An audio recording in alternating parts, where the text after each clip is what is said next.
സുഖല്ലേ? ഞാനിന്ന് നിങ്ങൾക്ക് കാണിച്ചു തരാൻ പോകുന്നത് കൂന്തൽ. കേട്ടിട്ടില്ലേ കൂന്തൽ? കൂന്തൽ എന്ന് പറഞ്ഞാൽ കണവ. ഈ നാട്ടിൽ കണവ എന്ന് പറയും, നമ്മുടെ നാട്ടിൽ കൂന്തൽ എന്ന് പറയും. പിന്നെ ഇംഗ്ലീഷിൽ സ്ക്വിഡ് എന്ന് പറയും. സ്ക്വിഡ് കൊണ്ടുള്ള ഒരു നല്ല ഫ്രൈ ആണ്. കണവ ഫ്രൈ ആണ് കൂന്തൽ ഫ്രൈ. അതിന് വേണ്ടിയിട്ട് ഉള്ളി, കരിവേപ്പില, പച്ചമുളക്, മഞ്ഞൾപ്പൊടി, മുളക് പൊടി, കുരുമുളക് പൊടി,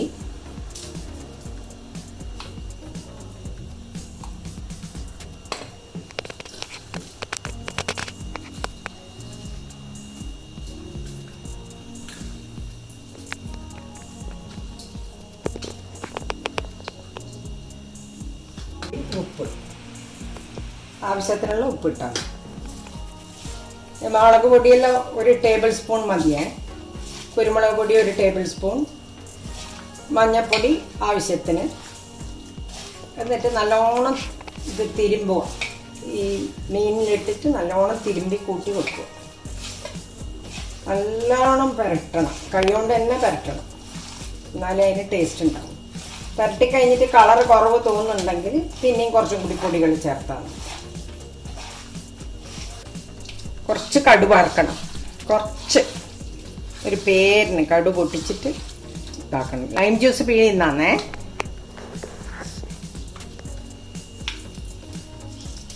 ഏത് ഷെൽഫിഷിനും കുറച്ച് ലൈം ജ്യൂസ് ചേർത്ത് കഴിഞ്ഞാൽ ഭയങ്കര ടേസ്റ്റ് ആയിരിക്കും. ചെമ്മീന്, ഞണ്ട് എല്ലാത്തിനും ഒരു സ്പെഷ്യൽ ടേസ്റ്റ് കൊടുക്കും. അതിന് സോഫ്റ്റ് ആക്കുകയും ചെയ്യും മീറ്റിനെ.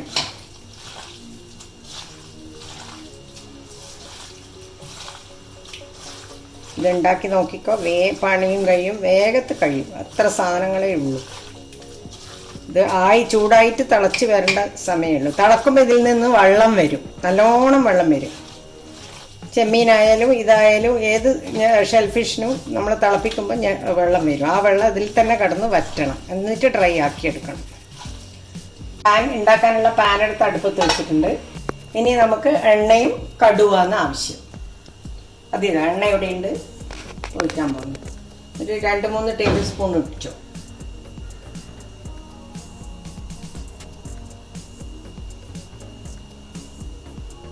അത്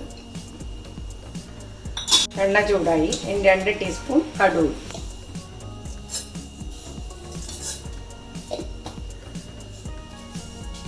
കടുക് പൊട്ടാൻ തുടങ്ങിയേ. പൊട്ടി കഴിയുമ്പോൾ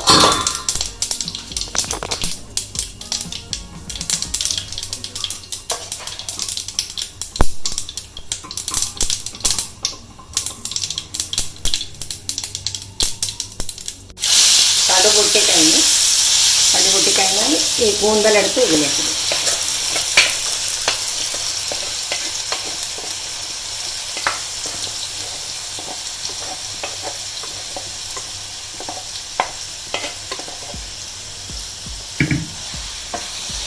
നല്ലോണം ഇളക്കി യോജിപ്പിക്കുക. നല്ലോണം ചൂടായി കഴിഞ്ഞാൽ അടച്ചു വെക്കും. അന്നേരം വെള്ളം വരും. ആ വെള്ളം വന്ന് ഇത് വറ്റണം.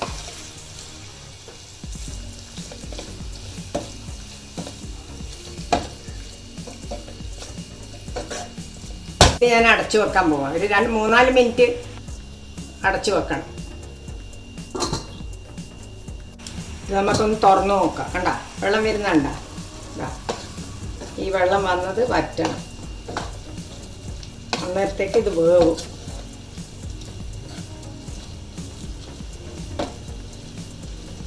കണ്ട നല്ലോണം വേവട്ടെ. വീണ്ടും അടച്ചു വെക്കും. വെളുത്തുള്ളിയും ചേർത്തത് അതിൻ്റെ ഉള്ളിലിട്ടിട്ട് അതും കൂടി പരട്ടണം. അത് കുറച്ച് ലാസ്റ്റ് ചെയ്താൽ മതി. എല്ലാം പരട്ടി കഴിഞ്ഞിട്ട് ഇത് ഇട്ട് കൊടുത്താൽ മതി.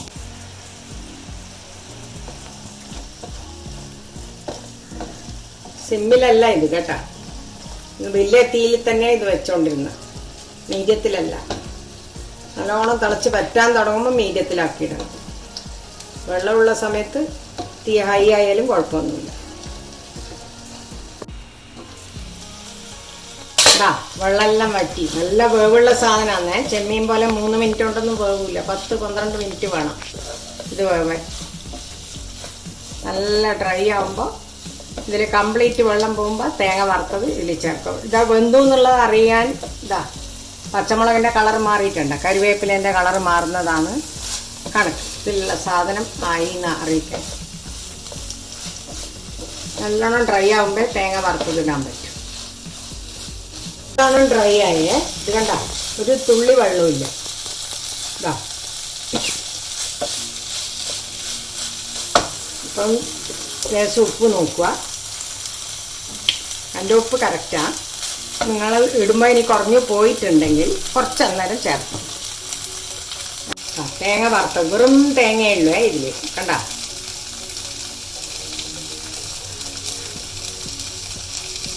ചുവക്ക വറുത്ത് വെച്ച തേങ്ങ ഞാനിങ്ങനെ വറുത്ത് വെക്കും ആവശ്യത്തിന് എടുക്കാൻ. തേങ്ങ മാത്രം, അതിലൊന്നും വേറെ ചേർക്കില്ല. നല്ലോണം ഇളക്കി കൊടുക്കും. വെറുതെ ഒന്ന് ആ തേങ്ങയെല്ലാം അതിൻ്റെ മുകളിൽ പിടിക്കും. നല്ല ടേസ്റ്റുള്ള സാധനം. തേങ്ങ വറുത്തത് ചേർക്കുമ്പം ഒരു സ്പെഷ്യൽ ടേസ്റ്റായി മാറും.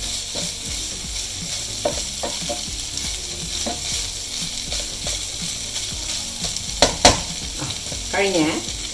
And tasty squid ready. എല്ലാവരും ഇതിൻ്റെ കമൻസ് അയക്കണേ, കഴിച്ചു നോക്കിയിട്ട്.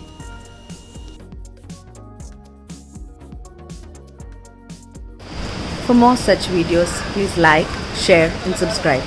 Sushi is simply worth it.